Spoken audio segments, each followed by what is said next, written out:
Again, this is Eric Peltier, and I'm going to be teaching a class about how to get a mortgage for YouTubers.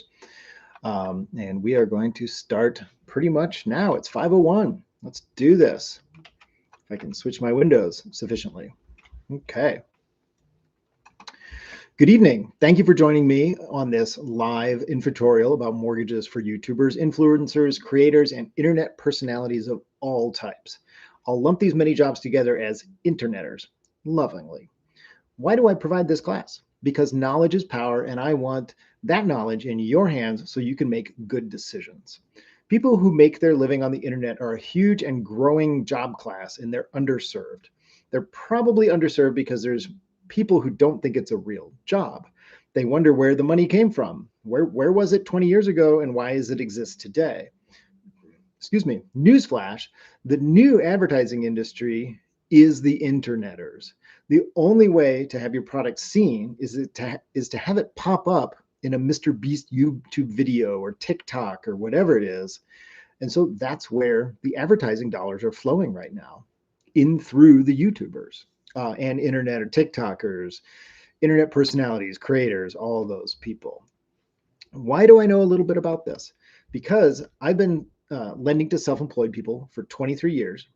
I've personally been self-employed, and I also have a social media company that brings in revenue from YouTube and affiliate marketing. All right, as an introduction, let me tell you a little bit about myself. I'll be remarkably brief. I know your time is valuable, and I hate conference calls where they spend 20 minutes on introducing everybody leading the call and then very slowly get to the point and usually ask you for money, which I'm not going to do.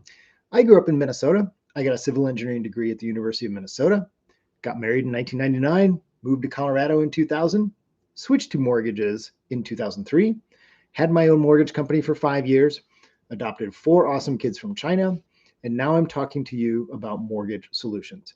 I've won the 5-Star Mortgage Professional Award for 15 years in a row, and I'm a passionate homeownership advocate because I believe it's a basic human right to own the roof over your head.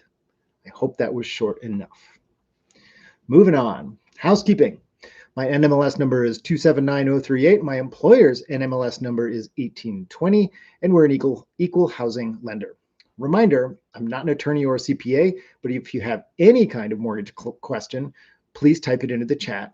But please be aware your comments and questions are public. The internet is forever, and I don't know if I can edit the comment feed later. I think I can just turn it on or off.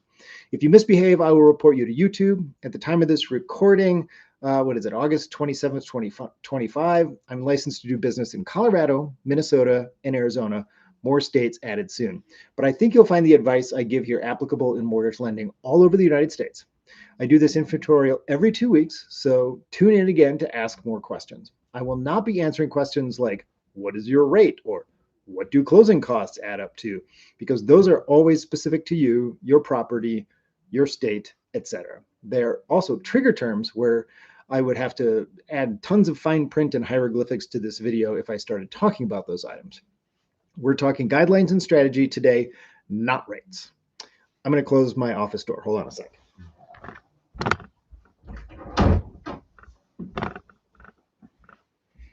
All right, now let's proceed with what you came here for. This infotutorial is for interneters trying to use their interneting income as their main source of income, or a secondary income that you may need to be able to qualify. This is an important distinction. Secondary income in mortgage land is a sticky wicket, and we will cover that later on. Again, secondary income later on. To start with, let's pretend your interneting income is your main and sole source of income, and then we will come back to secondary. Here we go. These are the advice pieces. Are you ready? To generalize, when you have interneting income, you are self-employed. Even if you graduate to a situation where your S-Corp pays you a salary and you get a W-2 at the end of the year, if you own 25% or more of the S-Corp, you are self-employed. No ifs, ands, or buts. Next, so again, it doesn't matter if you're getting a W-2 from yourself, from your own company, you're self-employed if you own 25% or more of that S-Corp. To start with, do not run your income through your personal bank accounts. I put this at the beginning of this list because if you're not willing to graduate to a business name and business bank account, you'll never get a loan that counts your interneting income. Sorry to be harsh, but a key component of self-employed income that a mortgage underwriter will look for is how the self-employed person comports themselves as a business and not as a slapdash hobby. Look professional. Next item on this list. Create a business, LLC or S Corp. Don't panic. In most states, you can create an LLC at 11 p.m. in your pajamas. Pick a name that's not too generic, and even better, a name where you can get an appropriate domain name. You never know when you're going to need a domain name. Maybe you don't think you need one now, but later on, and your domain is, and the words you've used for your company are very generic, you're going to have trouble. I don't recommend using your personal name in the company name for privacy reasons. I recently ran across